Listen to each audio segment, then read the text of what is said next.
He wants to heal you. ఆయన మిమ్మల్ని స్వస్థపరచాలని, Heal your sins. మీ పాపములు స్వస్థపరచాలని, Heal the curse of sin. మీ పాప శాపములను స్వస్థపరచాలని, Heal the land. అలాగనే మీ యొక్క దేశమును బాగు చేయాలి అని.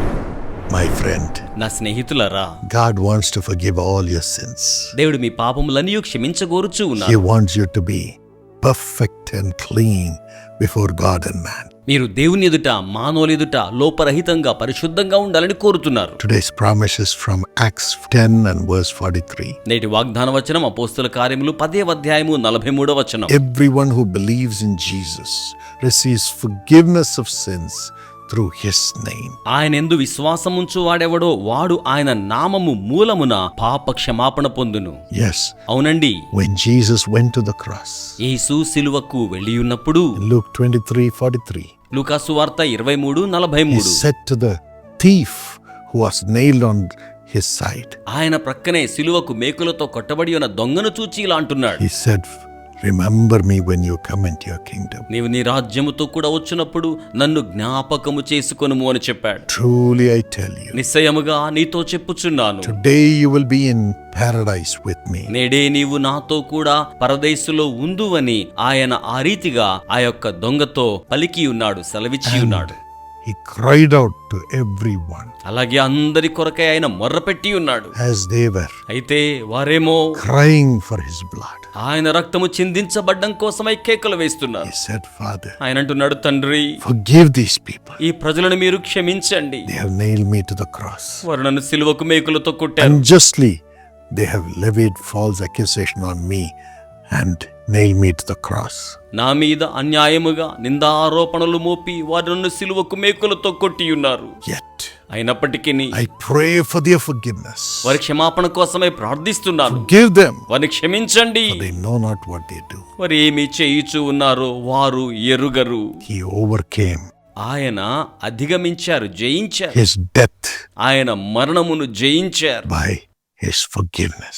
ఆయన యొక్క క్షమాపణము ద్వారా. As he forgave, ఆయన క్షమించి ఉండగా God raised him from the dead. దేవుడు ఆయనను మృత్యువులో నుంచి పైకి లేపి ఉన్నారు. You too can rise up మీరు కూడా లేవనెత్తబడవచ్చును, to be a blessing for all people ప్రజలందరికీ ఆశీర్వాదకరముగా ఉండునట్లుగా. as you surrender your life to Jesus. మీరు మీ జీవితమును యేసుకు సమర్పించి ఉండగా. And secondly, రెండవదిగా, it brings peace. అది మీకు శాంతిని తీసుకుని వచ్చును. Luke 7 and verse 50. లూకాసు వార్త 7:50వ వచనం. Jesus said to the woman యేసు ఆ యొక్క స్త్రీతో ఏమని చెప్పి ఉన్నారు అంటే, who anointed him with oil, ఆమె ఆయనను తైలముతో అభిషేకించి ఉన్నారు, costly perfume, అత్యంత ఖరీదైన పరిమళ తైలము, and washed his feet with her tears. ఆయన పాదములను ఆమె తన కన్నీటితో కడిగి ఉన్నారు. Your faith has saved you. నీ విశ్వాసము నిన్ను రక్షించెను. Go in peace. సమాధానము గల దానవైపోము, సమాధానము గల దానవైపోము. The woman was free of sin, ఆ యొక్క స్త్రీ పాపము నుంచి విడిపించబడి ఉన్నారు, healed of the curses of sin. పాపపు శాపముల నుంచి స్వస్థపరచబడి ఉన్నారు. And thirdly, మూడవదిగా, Matthew 9 and verse 6. మత్తయి సువార్త 9:6. Jesus looked at the man who had paralysis. యేసు పక్షవాయువుతో ఉన్న ఆ వ్యక్తి వైపునకు Take చూచారు. heart, son, your sins are forgiven. కుమారుడా, ధైర్యము తెచ్చుకొనుము, నీ పాపములు క్షమించబడి ఉన్నాయి. Then he said, అప్పుడు ఆయన ఏమన్నారంటే, take up your bed and go home. నీ పరిపెత్తుకుని ఇంటికి వెళ్ళుము. The man was healed instantaneously. ఆ వ్యక్తి వెంటనే స్వస్థపరచబడి ఉన్నారు. And in 2 Chronicles 7:14, రెండవ దినవృత్తాంతముల గ్రంథము 7వ అధ్యాయం 14వ వచనంలో, God heals the land when God's people pray. దేవుని ప్రజలు ప్రార్థన చేసినప్పుడు దేవుడు దేశమును బాగు చేయువాడై ఉన్నారు. Today God wants to give you the same blessing. ఈ రోజున దేవుడు ఇదే ఆశీర్వాదములను మీకు ఇవ్వాలని కోరుచూ ఉన్నారు. He wants to heal you.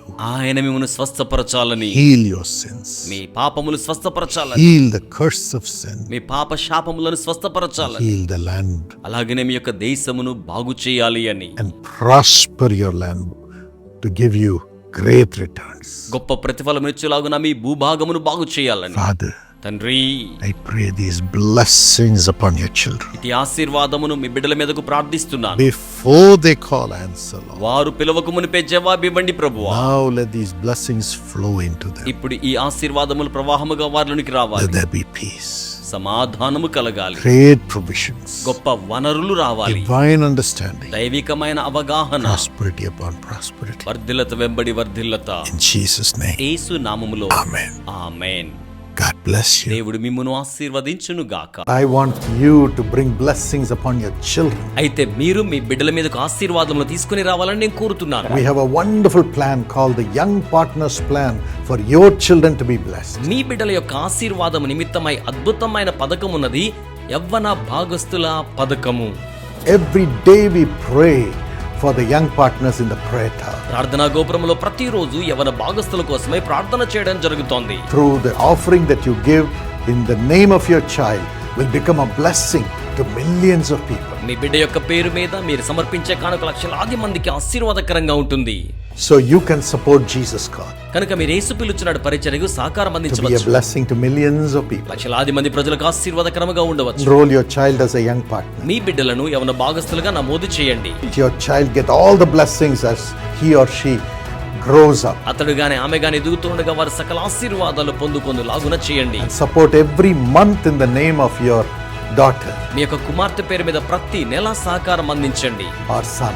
లేక మీ కుమారుని పేరు మీద. God's blessings will be upon your child. ఆ నెల కొరకైన దైవాశీర్వాదములు మీ బిడ్డ మీదకు దిగి వస్తాయి. Here's how you can do it. ఇదిగో ఈ రీతిగా మీరు మీ యొక్క విరాళములు www.jesuschalls.org అను మా వెబ్సైట్ ను సందర్శించండి, లేదా ఈ QR కోడ్ ను స్కాన్ చేయండి. మా ఇమెయిల్ ఐడి ypp@jesuschalls.org.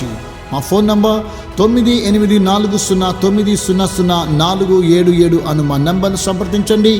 ఈ యవ్వన భాగస్తుల పథకంలో మీ పిల్లలను భాగస్తులుగా చేసి అనేక మంది యువతకు దీవెనకరంగా మీ పిల్లల జీవితములలో ఉండినట్లుగా దేవుని ఆశీర్వాదములను పొందండి. Precious sister Nalini Sampath Kumari, today we remember your mother, late Mrs.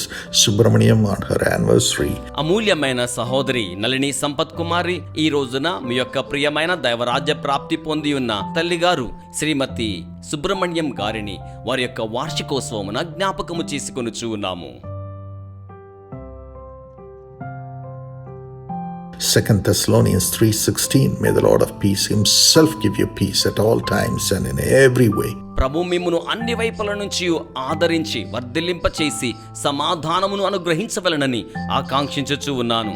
2 దశలోనికే పత్రిక 3:16, సమాధానకర్తయగు ప్రభువు తానే ఎల్లప్పుడూ ప్రతి విధము చేతను మీకు సమాధానమును అనుగ్రహించునుగాక. దేవుడు ఈ వాగ్దానం ప్రకారం మిమ్మును ఆశీర్వదించవలనని కోరుచూ ఉన్నాను. Father, bless Sister Nalini with spiritual blessings and all the debts disappear in Jesus' name. తండ్రి, సహోదరి నళినిని ఆశీర్వదించండి, ఆధ్యాత్మిక ఆశీర్వాదములను అనుగ్రహించండి, రుణములన్నీ యేసు నామములో కనుమరుగైపోవునుగాక. And financial blessings come, physical healing come. ఆర్థిక ఆశీర్వాదములు వచ్చునుగాక, భౌతిక స్వస్థత వచ్చునుగాక. Matthew Joseph have grace to study abroad and do his masters and have a successful visa stamping. Matthew Joseph నకు వీసా త్వరగా అనుగ్రహించబడునుగాక. విదేశములలో విద్యను అభ్యసించుటకు, మాస్టర్స్ చదువుటకు, సాఫల్యత గల విద్యను అభ్యసించులాగున వీరికి సమృద్ధి అయిన మీ కృపను అనుగ్రహించండి ప్రభువా. And a brilliant future in Jesus' name. Amen. God bless you. ప్రకాశవంతమైన భవితవ్యమును అనుగ్రహించండి. యేసు నామములో ప్రార్థన చేయిచు నాము తండ్రి. ఆమెన్. దేవుడు మిమ్మును ఆశీర్వదించునుగాక.